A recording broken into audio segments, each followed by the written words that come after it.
आपके सम्मुख आ चुके हैं प्रभु के मधुर बातों को लेकर, प्रभु यानी कि यीशु मसीह। तो आइए हम देख लेते हैं परमेश्वर कुकर्मियों के विषय में क्या बातचीत कर रहे हैं। तो परमेश्वर का अनुग्रह और परमेश्वर का सामर्थ आपके जीवन में लगातार बढ़ते चले जाना चाहिए। जय यीशु, प्रेज द लॉर्ड। और साथ ही साथ भारत देश के हो गए या विदेश के हो गए, सारे लोग हमारे वीडियो को देखते चले जा रहे हैं और ज्यादा से ज्यादा इसे लोगों तक पहुंचाने में हमारा सहयोग करते चले जा रहे हैं। प्रभु का अनुग्रह और परमेश्वर का प्यार मोहब्बत आगे लोगों तक पहुंच रहा है हमारे द्वारा। इसलिए परमेश्वर का धन्यवाद करते हुए आपके सम्मुख हम जीवित कलामों को लाने के लिए कोशिश कर रहे हैं। तो आइए हम निकाल लेंगे मत्ती 7 अध्याय निकालेंगे और उसमें आपको पढ़ना होगा 21 वचन। 21 वचन से हम आगे की ओर पढ़ते चले जाएंगे।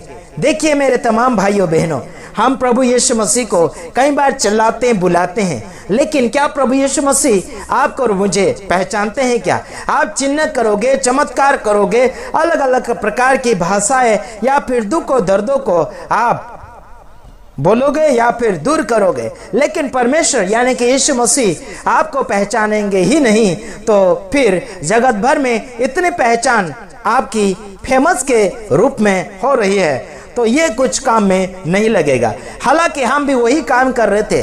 बीते हुए सालों में हम बहुत कुछ चमत्कार सेवा कर रहे थे। हाथ लगाने से चमत्कार, पानी देने से चमत्कार, तेल लगाने से चमत्कार, बोलने से चमत्कार, एक दो शब्द फोन के अंदर प्रार्थना में बोलने से चमत्कार, बहुत कुछ ऐसे कारनामे हमने हमारे द्वारा देखे। लेकिन हमने जब जान लिया कि प्रभु यीशु मसीह ही नहीं हमें पहचान रहे हैं, तो फिर हम ये क्या काम क्यों कर रहे हैं? इसके लिए मैंने उस काम को छोड़ दिया। तो आइए हम उन बातों को मद्देनजर रखते हुए कुछ बातों को आपके सामने पेश करना चाहेंगे। और बहुत हमारे मित्र यार दोस्त थे, वो सारे बिछड़ते चले गए। जब हम चमत्कारी थे तब हमारे हजारों की गिनती में दोस्त यार थे, हजारों की गिनती में हमारे आदर सम्मान करने वाले व्यक्ति थे, जिसमें हम बहुत ही अलग रीति से पाए जाते थे अपने जीवन में। लेकिन आपको हम बताना चाहते हैं, जब से हमने सत्य का समाचार शुरू किया है, तब से हमने प्रभु से दूर रहना नहीं बल्कि प्रभु के करीब रहना सीख लिया है। और जो प्रभु से दूर रहकर प्रभु का सेवकाई करने के लिए दावा और हिम्मत बताने के लिए कोशिश कर रहे हैं, उन सभी के भूले सामने लाते हुए हम उनको प्रभु के सामने लाने के लिए कोशिश कर रहे हैं। हालांकि हम किसी का बुरा नहीं चाहते हैं, सबका भला और सबका विकास करने के लिए ये हम लगातार कोशिश करते चले जा रहे हैं। तो आइए हम देखते हैं 21 वचन से आगे की ओर पढ़ते चले जाएंगे। मत्ती 7 अध्याय उसका 21 वचन से आगे की ओर हम आपके लिए फरमाते चले जाएंगे। आइए हम वहां पर देखते हैं, वहां क्या लिखा है। जो मुझसे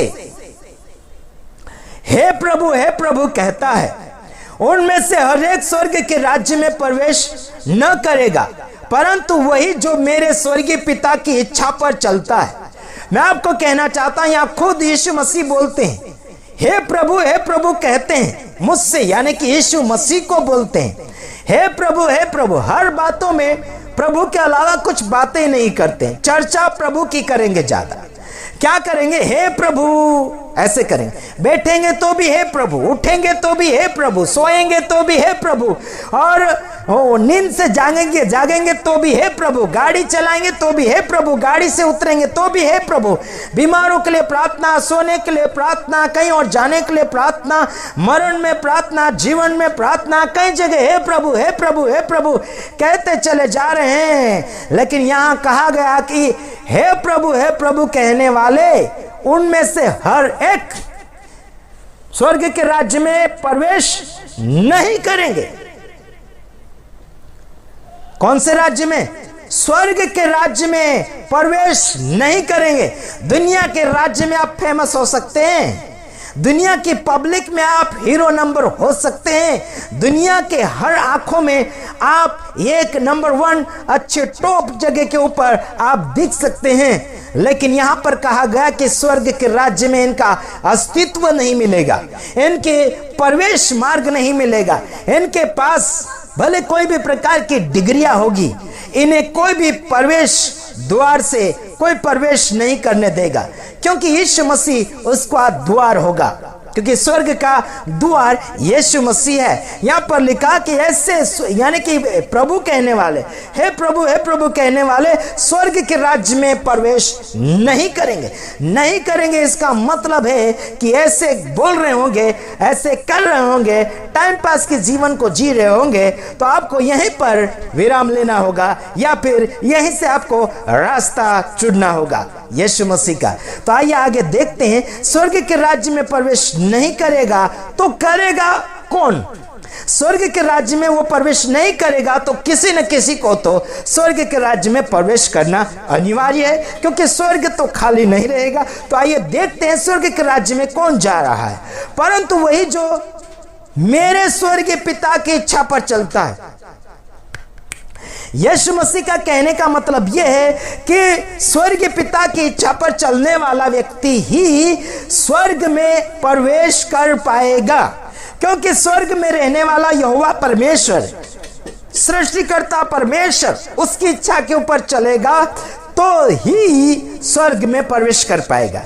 क्योंकि जो स्वर्ग में है उसकी इच्छा स्वर्ग में जो चलती है वही इच्छा धरती पर चलाएगा तो फिर स्वर्ग में प्रवेश कर पाएगा, मैचिंग हो पाएगा, वरना गई भैंस पानी में। याद रखना, धीरे से और अच्छी सी बातें बता रहा हूं, कोई आपका ज्ञान इस वचन के सामने मिलावट करने के लिए या फिर संदर्भ लाने के लिए बिल्कुल कोशिश मत करना। आपका संदर्भ, आपका अर्थ अलग है, आपके पास रखिए। आइए देखते हैं अगले वचन में क्या लिखा गया है।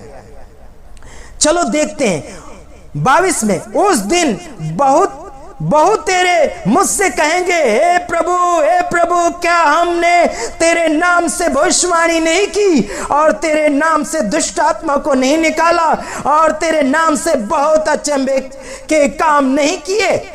लोग प्रभु यीशु मसीह को याद दिलवाने के लिए कोशिश करेंगे, क्या हमने आपके नाम से क्या बहुत अच्छे काम किए, भविष्यवाणी की, दुष्ट आत्मा को निकाला और बड़े बड़े अचंभे, बहुत अच्छे काम किए बोलेंगे। प्रभु उन लोगों को साफ साफ कह देगा। देखो 23 में, तब मैं उनसे खुलकर कह दूंगा कि मैंने तुमको कभी नहीं जाना। क्या बोल रहा? मैंने तुमको कभी नहीं जाना। इसका मतलब प्रभु आपको जानता नहीं। प्रभु को बिना पूछे काम कर लिए, भले आपने बड़े बड़े चिन्ह चमत्कार किए, बड़े बड़े अचंभे के काम किए, बड़े बड़े अद्भुत काम कर लिए, प्रभु नहीं पहचानता। और अगर प्रभु जानता तो बोलता ना। वहां बोल रहा नहीं जाना, मैंने तुम्हें कभी नहीं जाना। कब तुम मेरे पास आए थे? यहां देखा, आगे देख, हे कुकर्म करने वालों, मेरे पास से चले जाओ। क्या कहा? किसको कुकर्म करने वाले? अच्छे में काम करने वाले भी कुकर्म करने वाले है। खराब कामों में किसको गिन रहा? देख, भविष्यवाणी करने वाला भी खराब है, नहीं गिन रहा उसको। दुष्ट आत्मा निकालने वाले भी हट, और अच्छे में काम करने वाले भी हट, है ना। ये सारे हे प्रभु कहने वाले भी हट। हाँ, वाह वाह वाह, इन सबको हट। नहीं जानता, इनको नहीं जानता। ये सारी पहचाने तुम्हें दुनिया में बढ़ा सकती है, सारी पहचाने तुम्हें दुनिया में इज्जत दिलवा सकती है, लेकिन प्रभु के नजर में नहीं दिलवाएगी। दुष्ट आत्मा निकालोगे, नहीं, प्रभु जानता है। अच्छे में काम करोगे, नहीं, प्रभु जानता है। अरे भविष्यवाणी करोगे, नहीं, प्रभु जानता है। और हे प्रभु कहोगे, नहीं, प्रभु तुम्हें जानता है। क्या कर रहे हो यार?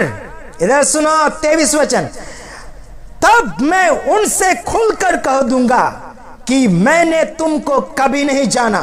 हे कुकर्म करने वालों, मेरे पास से चले जाओ। बोल देगा, खराब काम करने वाले मेरे पास से चले जाओ। बोल रहा है यहां देख, चमत्कार कर लिया तो तुम क्या यार इज्जत वाले नहीं हो? बड़े बड़े काम कर लिए तो क्या इज्जत वाले? नहीं इज्जत वाले। चमत्कार कर दिए तो इज्जत वाले, हट, नहीं इज्जत वाले। और अचम्भे के काम कर दिए, नहीं इज्जत वाले, हट। यहां बोल दिया, हे कुकर्म करने वालों, मैं तुम्हें नहीं जानता, जाओ मेरे पास से चले जाओ, बोलता है। आगे लिखा देख, इसलिए जो कोई मेरी ये बातें सुनकर उन्हें मानता है वह उस बुद्धिमान मनुष्य की नाई ठहरेगा जिसने अपना घर चट्टान पर बनाया है। वाह वाह, परमेश्वर की बात की अगुवाई में चलेगा, परमेश्वर की अगुवाई में चलेगा, उसकी चाल चलेगा और बुद्धिमान व्यक्ति के समान तगड़ा और मजबूत और टिका रहेगा। चट्टान यानी यीशु मसीह के अंदर टिका रहेगा, प्रभु के इच्छा के अनुसार चलेगा, ईश्वर की अगुवाई में चलेगा, तो जाके आपको स्वर्ग के राज्य में वारिसदार का दाखिलता मिल जाएगा। क्या कहते हो, क्या सुनते हो, क्या करते हो? नजर आ रहा है आपको क्या मैं बोलना चाहता हूं? आने वाले दिनों में और कुछ बोलना चाहूंगा, लेकिन कुछ वचन में पढ़कर आपको सुनाना चाहूंगा, शायद वीडियो लंबा हो सकता है। 25 वचन, और मेह बरसा और बाढ़ आई और आंधी चली और उस घर पर टकरे लगी, परंतु वह नहीं गिरा क्योंकि उसकी नींव चट्टान पर डाली गई थी। देख, चट्टान के ऊपर वाला घर नहीं गिरा, आंधी आई, तूफान आया, क्योंकि वह चट्टान के ऊपर उसका नींव था। यानी कि यीशु मसीह के ऊपर आपको और मुझे नींव डालना होगा, यीशु मसीह के नाम में जीना होगा। आगे देखे 26 में, परंतु जो कोई मेरी ये बातें सुनता है और उन पर नहीं चलता वह उस निर्बुद्धि मनुष्य की नाई ठहरेगा जिसने अपना घर बालू पर बनाया। देख क्या बताया यहां पर, अरे यीशु मसीह की बातें सुनता पर मानता नहीं, लेकिन वो पागल व्यक्ति के समान है, निर्बुद्धि व्यक्ति के समान है जिसने बालू रेत के ऊपर अपना घर बनाया। आगे क्या हुआ देख 27 में, और मेह बरसा और बाढ़ आई और आंधियां चली और उस घर पर टकरे लगी और वह गिरकर सत्यानाश हो गया। देख मूर्ख व्यक्ति वो है, देख बालू रेत के ऊपर घर बनाया और आसानी से बना लिया, तुरंत बड़ा बड़ा बड़ा बड़ा हो गया। लेकिन जब आंधी तूफान आई, विरोध आया, समस्या आया, जो भी है आप समझ लीजिएगा, यीशु मसीह के अलावा आपका जीवन मजबूत नहीं हो सकता। आप संस्था के ऊपर टिके, आप अपने गुरु या आपके लीडर के ऊपर टिके हुए, आपने विश्वासियों के ऊपर टिके हुए, कहीं और बिना बुनियाद वालों के साथ जुड़कर सेवकाई को कर रहे हैं, परंपरा रीति रिवाजों के साथ जिंदगी को जी रहे हैं, उसे कहते हैं बालू रेत के ऊपर घर बनाया हुआ। छोटी छोटी बातों में, चिंताओं में और भटके हुए जिंदगी को लेकर दौड़ा चला जाता है, यानी कि गिर जाता है, उसे कहते हैं बालू रेत के ऊपर। जिंदगी बर्बाद शैतान का जीवन जी रहा है। तो देखते हैं, हम दूसरे वीडियो में आएंगे, तब तक के लिए आपको हम यहीं पर रियायत देना चाहते हैं। God bless you.